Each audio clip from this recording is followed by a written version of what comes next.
Yo, I'm Testament from Blake Remixed. I'm a hip hop artist. Now, when I first came across William Blake and his poetry and stuff, I thought, how could this be relevant to me? Well, check it. Blake normally gets lumped in with those old poets back in the day from the Romantic movement, but he was like different to them. He wasn't a posh boy like Lloyd Byron or Percy Shelley. He was working class from the street. He said, my streets are my ideas and my imagination. He was often skint, had no money, and often he had to have pretty much a day job doing engraving for other people, stuff that wasn't really him, if you get what I mean, which sometimes artists have to do to get by.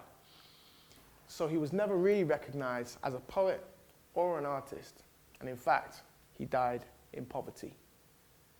Now, some people think the Romantic movement is all about nature and trees and blah, blah, blah, blah, blah. But really, the Romantic poets were reacting to their society around them.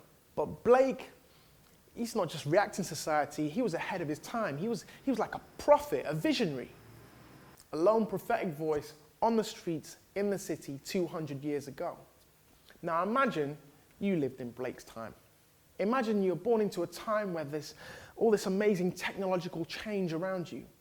Living in one of the richest nations on earth where children are neglected just down the street.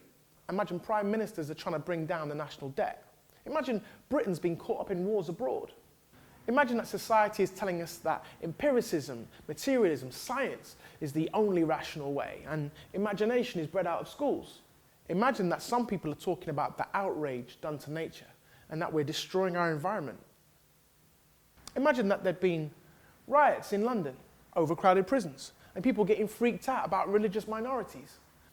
Living in a world that promotes itself as the upholder of principles that it does not keep. A world of racism and sexism and discrimination. Imagine we lived in a world like that. I wonder if what Blake had to say could possibly be relevant to us.